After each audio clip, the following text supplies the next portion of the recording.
Hello everybody, this is Dr. Vishal Trived from Department of Biosciences and Bioengineering, IIT Guwahati. And what we were discussing about the affinity chromatography. So far we have discussed about the principle as well as how the two counterparts, which is receptor as well as the ligands, are interacting with each other and taking parts, and this particular type of interaction is being exploited in different types of affinity chromatography, which we have discussed, whether it is a bioaffinity chromatography or the pseudo affinity chromatography. In both of these affinity chromatography, the prime requirement of running these affinity chromatography is that you have to have a receptor and then you have to have a cognate ligand. So, let's see that you have a receptor. So, you have the choices of either exploiting the receptor and couple it to the matrix, or you can have the ligand couple it to the matrix. In that case, you will express the receptor along with the protein of interest. Let us imagine that you are going to use the receptor coupled to the matrix. So, which means you are going to couple the receptor to the matrix, and in that case you are going to couple the ligand to the protein of your interest. Both of these events are required specialized operations. So, in this case you are going to use a recombinant DNA technology, and you will couple the ligand to the protein of your interest. It could be that you add this ligand onto the N terminus of the protein or to the C terminus of the protein. Similarly, you also have to generate the receptor. The receptor can be generated in different way, and then you have to do coupling reactions to couple this receptor to the matrix. So, today we are going to discuss about how to generate the receptors and how to couple that receptor to the affinity chromatography, so that you will prepare a affinity column to purify the analyte of your choice. And at the end of this lecture, we are also going to discuss how to operate the affinity chromatography columns. So, as I said, the prime requirement of an affinity chromatography is that you should have the flexibility, or you should have the ability to generate the receptor. The receptor molecule present on the matrix can be produced by three methods.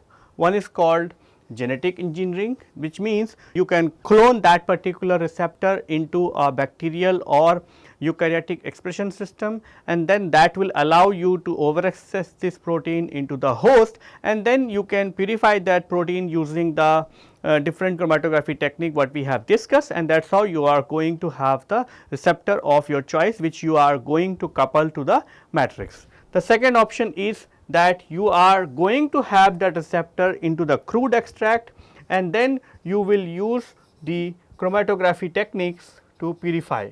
This is more relevant in those cases where you do not know about the receptor and you want to use that receptor to purify its receptor. So, in those cases you actually know the effect of that particular factor, but you do not know what receptor is governing this particular type of phenomena.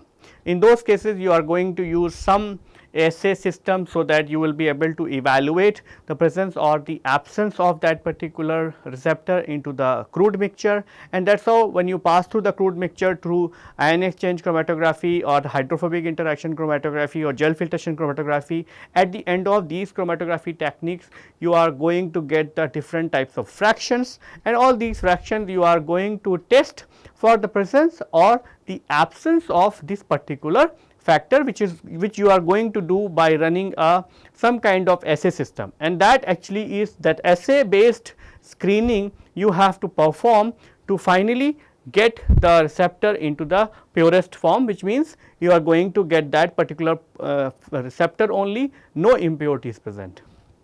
The third option is that you are going to use the antibodies as a receptor. So, in the today's lecture, since we already discussed about the genetic engineering approach, we have also discussed about how you can use the different chromatography techniques to perform the purifications. Now, we are going to discuss about how to generate the antibodies, because antibodies can be used as a receptor for any antigen or any ligand, because every ligand can be treated as an antigen. So, you can use an antibody to have the affinity for that particular ligand, and that can be used instead of using a receptor. If you want to do a antibody generation, the antibody generation is a multiple step process, and antibodies can be generated by two different types. You have the antibodies which are the polyclonal, and you can have the antibodies which are monoclonal. So, we are not going to get into the details of generation of the antibodies, whether it is polyclonal or monoclonal, because irrespective of whether you generate the polyclonal or monoclonal antibodies, ultimately you are going to use these antibodies to purify the ligand which is going to be the antigen in this particular case. So, what we are going to discuss, just to elaborate you or just to give you an experience how antibody is being generated in a system, we are going to take an example of generating the polyclonal antibodies, and the polyclonal antibodies can be generated in different types of animals. Either you can use the rabbit, or you can use the mice, you can use the goat, and in some time you can also use the donkey as well. So, what are the different steps? In the step 1, because as I said, antibody is going to be generated against an antigen, the antigen is going to be the ligand what you are going to use to purify. So, the first step is that you are going to produce, or you are going to prepare the antigen.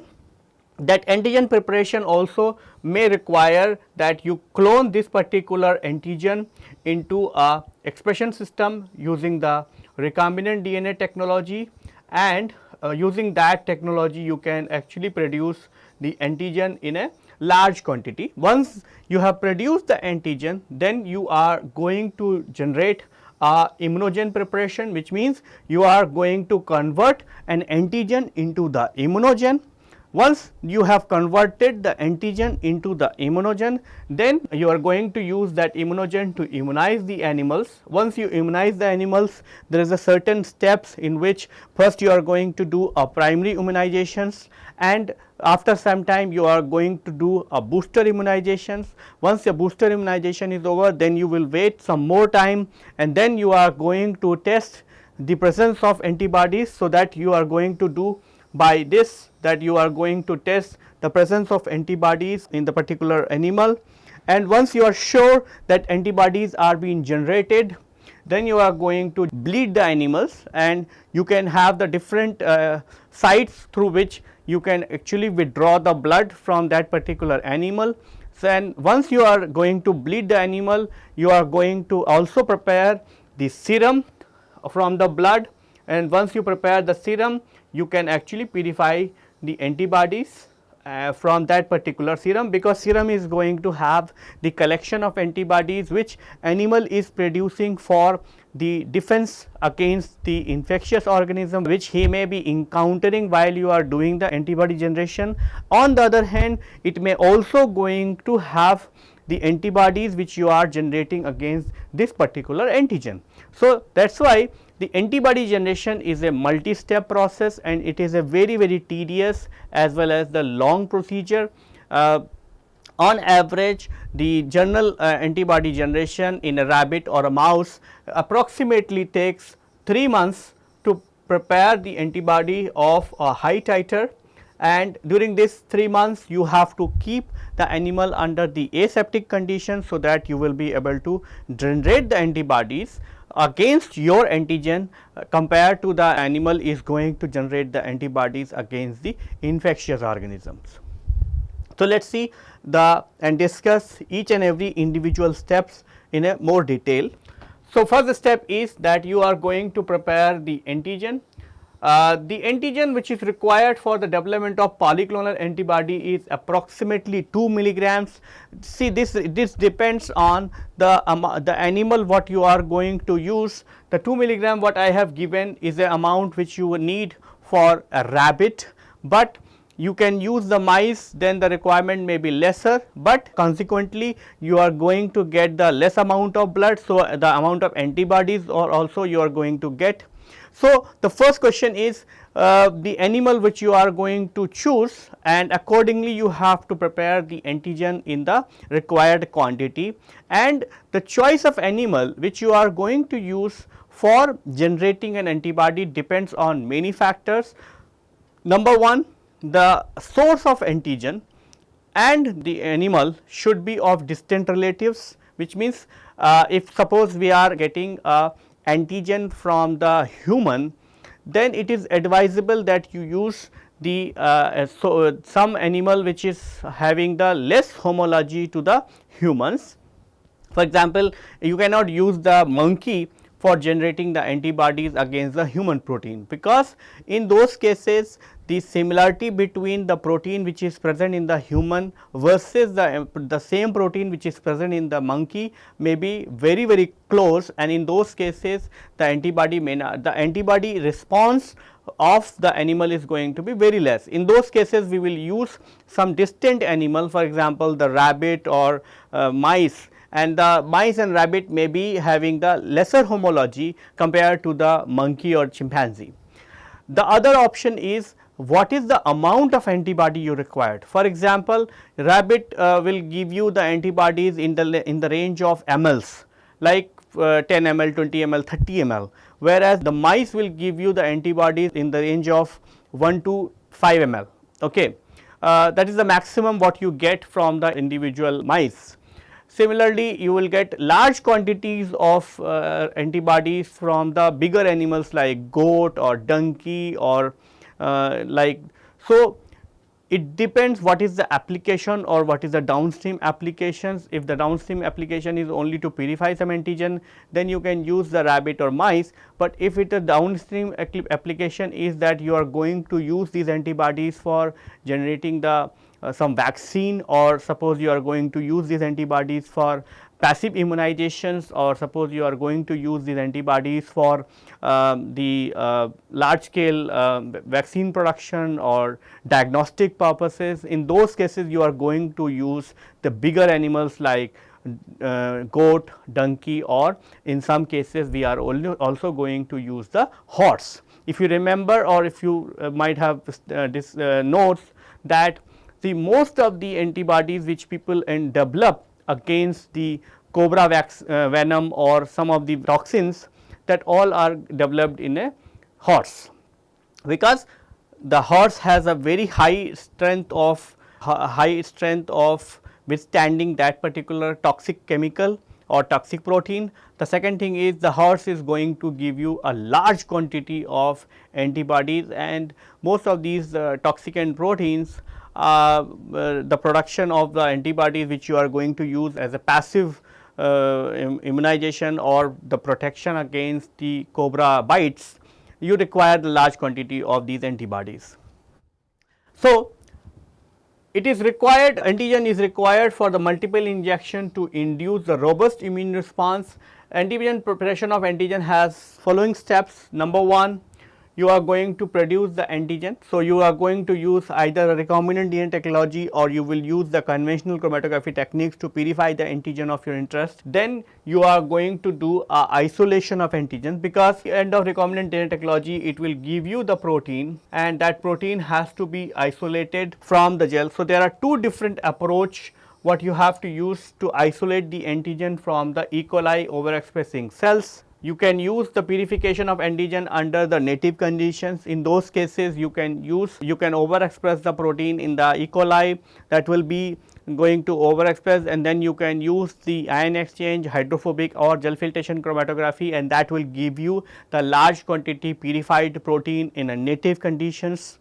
The other option is that you can do isolation of antigen under denaturating conditions. In though you use these options when suppose you are overexpressing the protein in E. coli, but the protein is not present in the soluble fraction, whereas the protein is present in the insoluble or the pellet fractions, and in those cases you cannot use any of these conventional chromatography to purify the protein, and in that case you will use the other approach, that you will purify the antigen from under the denaturating conditions. So, what you are going to do is you are going to run the protein on to the SDS page. So, what will happen is the protein is going to run on the SDS page, and on the gel you are going to have your protein of interest. And once you have identified that this is my protein of interest, what you are going to do, you are going to cut the gel, and that gel you will put into the dialysis bag, which you are going to tie up from the both the ends, and your gel is, so your protein is present inside the gel block. And then what you are going to do is you are going to put this gel block into a horizontal gel apparatus, and then you are going to do electrophoresis. As soon as you will do the electrophoresis, what will happen is that the protein which is present in this particular block will start migrating towards the positive electrode, because the protein what you have in the SDS page is going to be negatively charged. So, it will start migrating towards the positive side, because your protein is tied up in a dialysis bag. The protein will migrate, and eventually the protein will present into the dialysis bag, because it cannot come out from the dialysis bag, because the size of dialysis bag would be somewhere around 10 kDa, and your protein is probably going to be bigger than that. So, it will migrate, it will come out from the gel block, and that is how it will going to come into your solution. And you can collect these solutions simply by precipitations, and then you can use this particular protein for the as an antigen into the for developing the antibodies. And this whole process is called as the electroelution, where you are using actually the electric field or the electrophoresis to elute the protein from the gel block. Now, once you have this protein, you can use this protein as an antigen for antibody production. Now, once you have isolated or produced the antigen, you have the second step is that you have to convert that antigen into the immunogen. Preparation of immunogen. So, for the preparation of immunogen you are going to prepare and inject into the animal for antibody production in two subsequent steps, the primary injections and the secondary injections. And this is almost as similar to when you are taking your babies to for vaccinations. You might have noticed that we take the some of the vaccines, the doctor is giving the vaccines for on multiple occasions. So, what happen is that in single injection is not causing a robust immune response, so that the cells will be present. So, yeah, the B cell what you are going to produce will convert into the memory cell, and that is why we will do the multiple injections, and that is how some of the B cell get converted or matured into the memory cells, and that is how those memory cells will get into the spleen, or memory cells get that memory gets stored into the system. And then once the new immunogen comes or new antigen comes, those memory cells start producing the antibodies. We do exactly the same, but here the things are very different, that you are going to do a primary injections and the secondary injection. The difference between a primary immunogen and the secondary immunogen is that the primary immunogen is being prepared in a complete adjuvants, and the secondary injections or the booster injections are prepared in a incomplete adjuvants. So, what you do is you take the 100 microliter of antigen, which is approximately going to be 100 to 150 microgram, and then you mix it with the equal volume of fluents incomplete adjuvants or the complete adjuvant to a final volume of 200 microliter. What is the difference between a complete adjuvant versus incomplete adjuvant is that the complete adjuvants actually contains the large quantity of MTB cell wall, and because of that it actually activates the system, so that the level of B cell, the level of the system is getting activated. So, when you are injecting the Mycobacterium tuberculosis cell wall into the system, you actually activate the system, so that a large quantity of B cell is present around that particular antigen, and there is a small quantity of antigen which you are going to inject into the primary injections. But in a secondary injections, this particular MTB cell wall is not present. So, in the secondary injections, by the time the response for the mycobacterium cell wall is going to be go down, and then you will inject the real antigen, and that is how the response will be very high, because the amount of B cells which are being under the active state are going to produce large quantity of antibodies.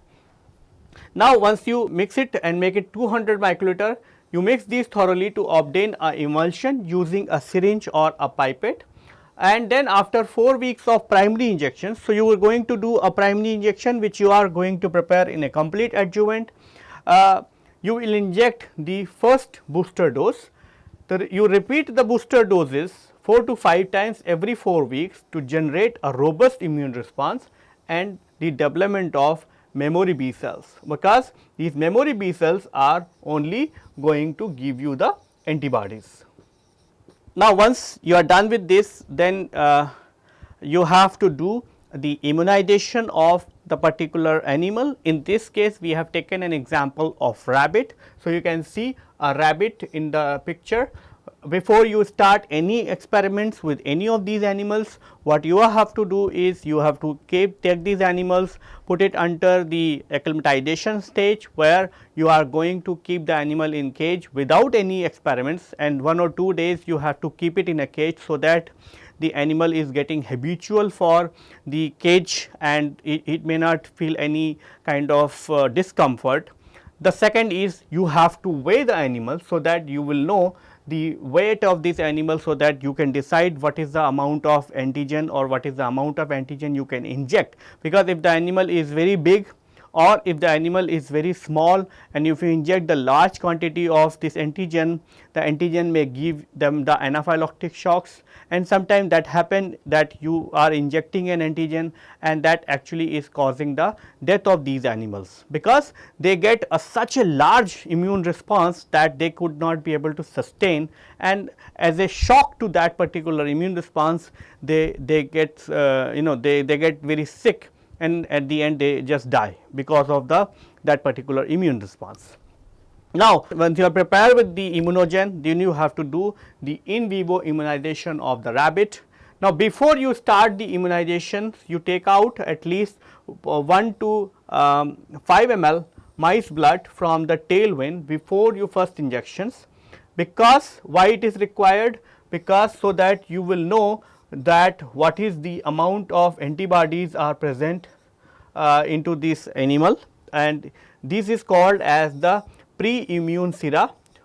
So, before you start with the immunization, you should keep the pre-immune serum, because that pre-immune serum is going to be used as a comparison to see whether the antibodies are being produced in that particular animal or not. You incubate the sample at 4 degree and allow the clot to form, and then centrifuge and prepare the serum. Okay. Now, you take out the animal. Okay. In the case of mice, we use the Balsi strain, and you sterile them by the spraying 70% alcohol. So, that does not mean that you are going to make them wet.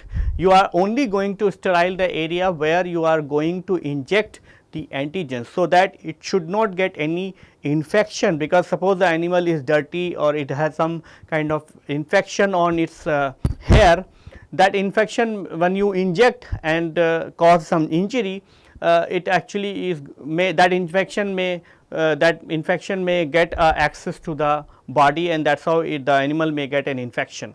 So, before you do that, you have to sterilize the area. So, that does not mean that you just take the animal and dip it into the alcohol, which means the area where you are going to have the injection, you just sterilize that area. You might have seen many times when the doctors are going to withdraw the blood from your body, they just first sterilize that particular area with the alcohol swab, and then they only inject the needle into your body. Exactly the same what you have to do, because we are going to inject this particular immunogen into the animal. So, we have done the before immunization, we have collected the pre-immune sera, then we have disinfect the animal, and then you are going to inject 200 microliter in antigen mixture, and you will inject into the rabbit, and there are many places where you can inject into the rabbit. The most preferred area is that you inject onto the back side of the rabbit. So, the area where you can inject is on the back side of the rabbit, so that it should not cause any discomfort. Many of the people or many times what people do is they just inject onto the food paw.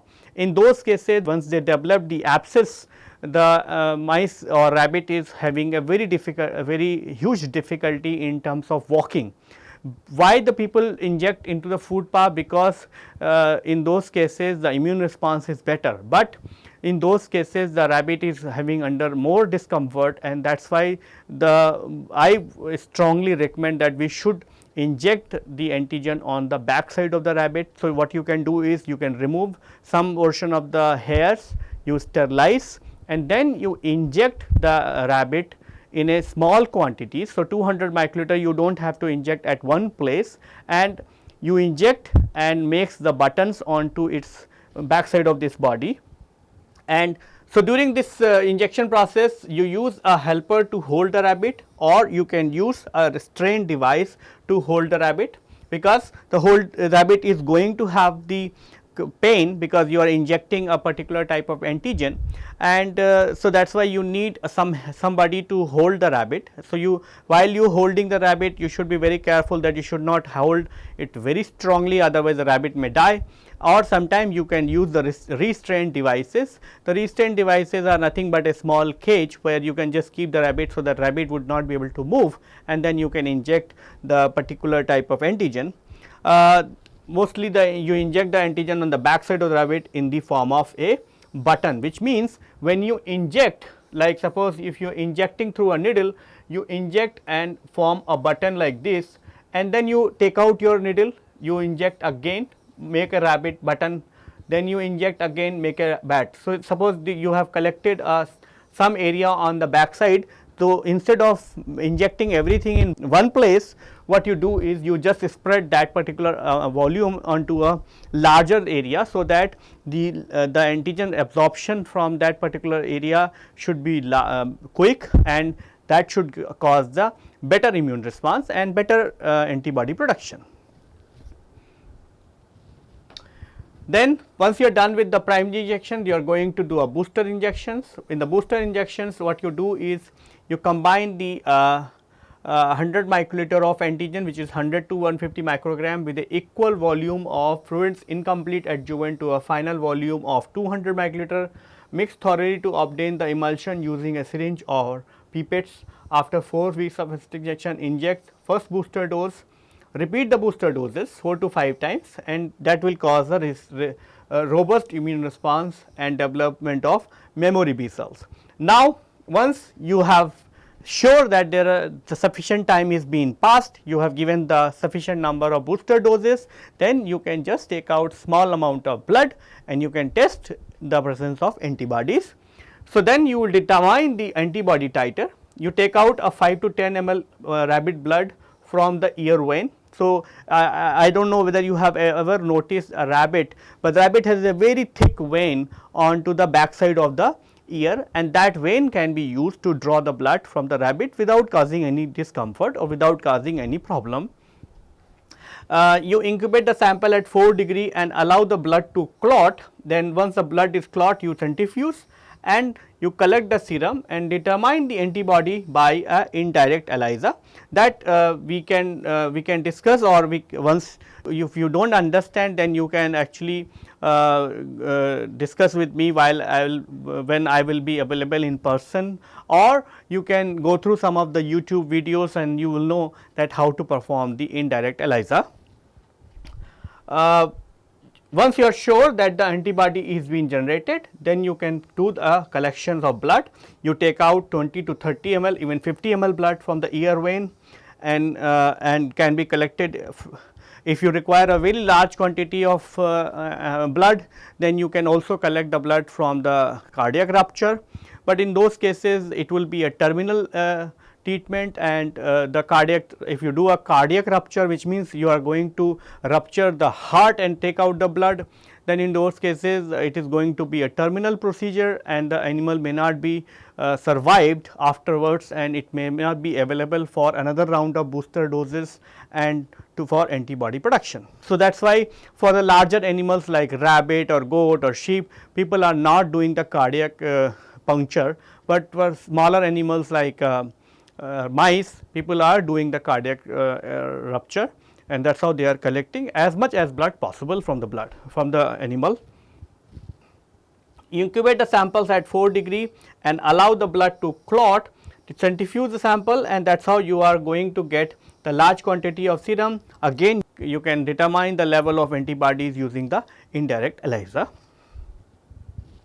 So, now once the antibodies is being generated, you can couple these antibodies or couple the other receptor what you have generated through recombinant DNA technology or through the following the conventional purification system. You have to couple these particular receptors to the matrix, so that your column is ready for purifications.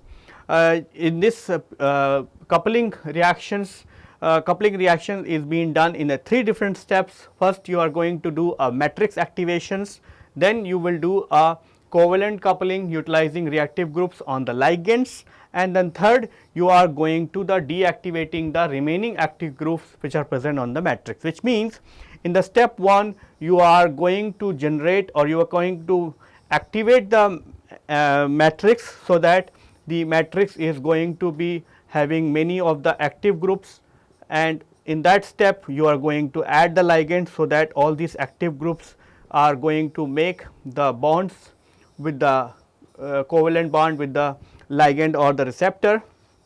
And then once you are done with that, suppose you have additional activation group, then you are going to destroy this activation group or you are going to deactivate these activation groups. In most of the cases, or whether you have generated the receptor through recombinant DNA technology or through conventional chromatography, or suppose you have generated the antibodies, most of the time the receptors are of proteinaceous in nature. So, in the protein, like you have two different sites for the coupling, which means you have 2 functional group. One is the N terminus amino group, and on the C terminus you have the carboxyl group, which means you have the NH4 plus as a functional group which you can use for coupling, or you can have the CO minus carboxyl group which you can use. So, that is why once the matrix is activated, people are activating those functional groups which are either being directed towards the amino groups or which are directed towards the carboxyl group, and these are the only 2 options exist to couple your receptor to the matrix. So, let us see, we have 3 different types of coupling reaction which people can do to couple the ligands with the matrix. So, first is epichlorohydrin mediated receptor coupling. So, in the epichlorohydrin mediated receptor coupling actually is more suitable for the polysaccharide matrix, and what will happen is that epichlorohydrin activates the polysaccharide matrix by adding a oxygen group with a 3 carbon alcohol group spacer arm, and so that is what the activated matrix is being prepared. Once you incubate the polysaccharide matrix with the epichlorohydrin, and activated matrix reacts with the receptor containing primary amine or the thiol groups. So, apart from the minus NH2, you can also have the thiol groups which can also react with the activated matrix, and once you are and then at the end what will happen is the receptors are coupled to the matrix by a thioester or a secondary amine linkage. It can be able to couple hydroxyl group containing receptor molecule as well by a ether linkage. So, when you are using the epichlorohydrin as an activating agent, you are actually activating the mostly the polysaccharide matrix, and activate that will allow the addition of the primary amine containing proteins or the thiol groups containing proteins, or you can sometime use the hydroxyl group containing proteins as well for linkage. The second is the carbamide mediated receptor couplings. In the carbamide reagents are reacting with the matrix containing carboxyl group to form the isourea ester. The activated matrix is then allowed to react with the receptor molecule containing carboxyl or free amino group. So, when you have the polysaccharide matrix, it reacts with the carbamide groups, and as a result it will form the isourea ester. This isourea ester then reacts with the receptor containing primary amine, or it can also react with the receptor containing carboxyl group, and both are depending on and then you are actually going to have the coupling of the protein or the receptor to the matrix, and that is how your affinity matrix is ready, and this is going to be the byproduct which is being to be released. Receptors are coupled to the matrix by a secondary amine linkage. Now, let us see how to operate the affinity chromatography columns. So, in a affinity chromatography column operations, mostly you have the 3 or 4 multiple steps. These are the general steps which we are going to discuss. In a subsequent lecture, we are also going to discuss about the specific steps which you are going to do. So, in a generalized reactions, how you are going to operate the affinity chromatography is that first step you are going to do the equilibration of column. So, once you have prepared the affinity chromatography, you are going to pack the column into a tube, and then you are going to equilibrate that with a buffer containing high salt. So, this is, remember that the affinity is very exclusive. So, it is ligand versus receptor. So, that is why if you keep a high salt, the high enough so that we will disrupt the non-specific interaction, but it should not be that high that it is going to disrupt the interaction between the ligand and protein or ligand and receptors. So, you keep the high salt so that you will destroy the non-specific interaction, so that other proteins will not react with the matrix, it will also react with only with the receptor which is present on the matrix. So, you will keep mostly 0.5 ml 0.5 molar NaCl to reduce the non-specific interaction of protein with the analyte. Now, you prepare the sample is prepared in the mobile phase, and it should be free of suspended particle to avoid clogging of the column. The most recommended method to apply the sample is to inject the sample with a syringe. So, you have prepared the affinity column, now you have prepared the sample, now you can apply the sample. After applying the sample, you are going to have a washing step, which means you can wash these columns with a very high buffer, or you can have the buffer which contains very high salt, so that it should not break the interaction between the receptor and ligand, but it is good enough to wash away all the protein which are being non-specifically adhered to the matrix. The third is so once you have done that, the receptor and ligand complexes are going to form, and they are the only thing will be present. Then you can do a elution step. In the elution step, you have the many ways to elute the analyte from the affinity column. You can increase the concentration of the counter ligand, which means the ligand which is you are using and the protein which is being overexpressed along with that particular ligand, you can use that particular ligand alone in an increased quantity. So, what will happen is that ligand will compete with the ligand which is bound to the matrix through receptor, and as a result, because you will increase the more and more amount of ligand, the receptor will prefer to bind this free ligand instead of the ligand which is bound to your protein, and as a result the protein is going to be released from the sample.